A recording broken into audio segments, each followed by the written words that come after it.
Seattle, we're coming back. We'll be back on March 28th to the Climate Pledge Arena. The main event, former middleweight champion Israel Adesanya versus Joe Pyfer. Adesanya, former two-time middleweight champ, 16 of his 24 wins by knockout. And Joe Pyfer is on a 3-fight win streak. And since winning the Contender Series, all but one of his wins have come by finish. Also on the card, we have former champ Alexa Grasso facing Macy Barber. Grasso is currently ranked number 3 in the flyweight division and is the first female ever Mexican UFC champion. Number 5 ranked Macy Barber is on a 7-fight win streak. She's second all-time in flyweight history for wins, knockout, and win streak, only behind Valentina Shevchenko.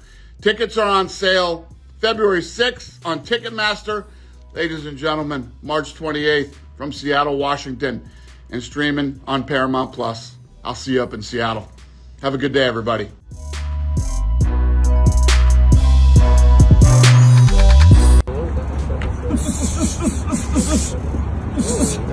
Why would you throw that punch? I would have went like this, then I would have grabbed you like that. You would have been dead, looking up at the stars.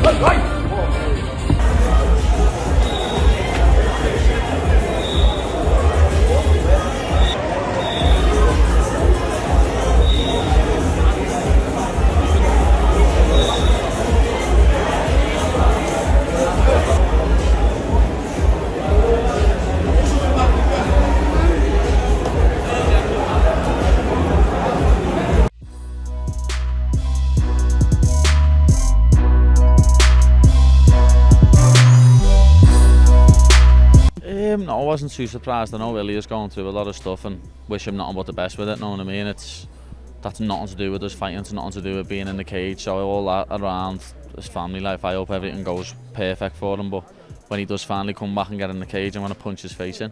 But for now, when I win this belt, I am the champ, know what I mean? While he's out the cage, I'm the lightweight champ, and that's the way I see it. So that interim belt to you will feel undisputed? Yeah, 1,000,000%.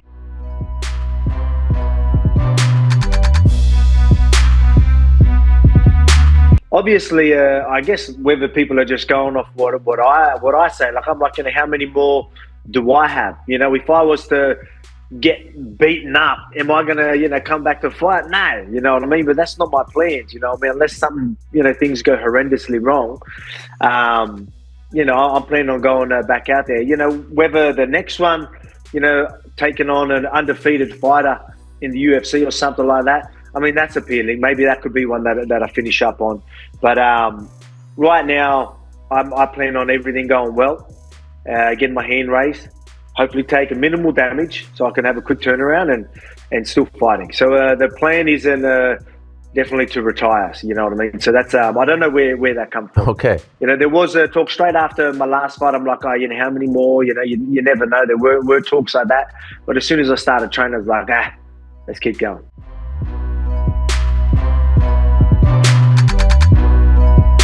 Yeah, I don't think he's ever been finished at all. Yeah, you take his head off. I mean, what do you think? Immediate title shot, right? Yeah, I mean, I think I go out there and beat Song. Me versus Peter at the White House just makes sense. I don't know what else. What's a bigger fight than that? If we're going off just pure big fights, if you're going off what makes the absolute most sense, which is not always what the UFC goes off of. I think Merab deserves a title shot, but if you're going off of what the fuck is the biggest fight, me versus Peter rematch at the White House seems like the biggest fight. And we need someone to represent. You were saying that White House because of what I seen. I know. I don't know, man. When the Americans, bro, that's crazy. How they not gonna put us in there, man? That's nuts. I know. I feel like I need to represent, go out there and take care of business. And I don't know who else should be, a big name on that White House on the White House card. So I feel like I gotta go out there and represent for the country.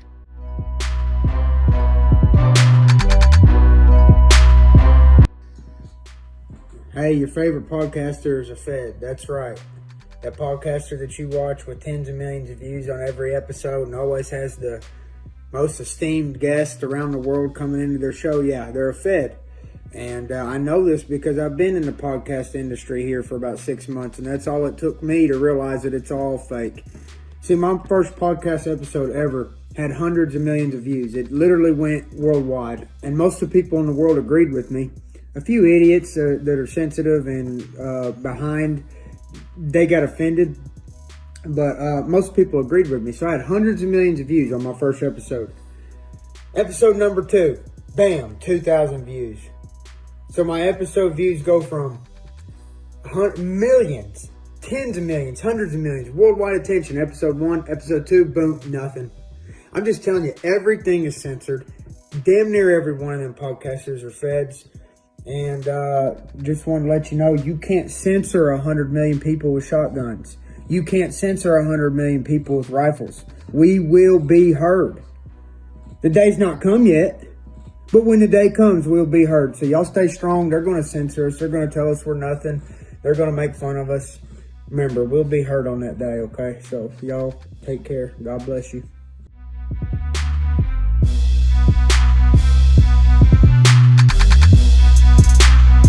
Man, it's so cool. You go on Paramount Plus, you see these great movies, and now you're gonna see UFC fighters on there. So that's hopefully we get some more interactive, fun things that come along with the Paramount Plus deal, walkout things or something. Hopefully we can have more press conferences like in the past when I first started watching, and you had like Dominic Cruz coming from WEC and those guys. Those press conferences used to be epic, like it used to be fun. I want to see more of that, man. So You and I both. I hope we get more of the personality from the fighters. Recently I've worn every color short in the UFC, right? Except for like pink and orange, which are specific to those two fighters. And I've asked, but they said no. But when you have to choose your shorts, you have to choose a country region. But for a time, we couldn't walk out with a flag. So it was all real weird. I don't really understand why we have to choose a country to choose a color of shorts. And then it goes by the country. It's just weird.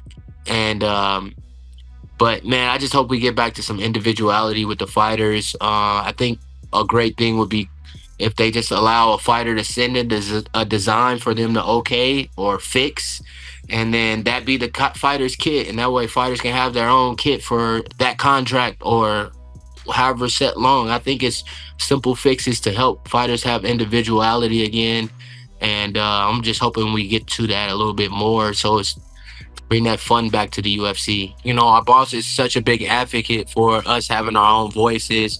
He never said, if that's what that guy chooses to be, okay, whatever. Yep, you're right. I love that about Dana, but it doesn't really follow that when it comes to why do we have uniforms? Why do we have, there still can be sponsors on whatever you put and Venom on whatever you put. If we send in a design and you guys okay it and you make Venom fix the design for the short, and that go for our contract or 2 contracts or however long you guys say it needs to be, depending on the fighter. Obviously, it wouldn't be first contract fighters because they don't last very long, but maybe fighters past 3 contracts in the UFC should be able to have some shorts.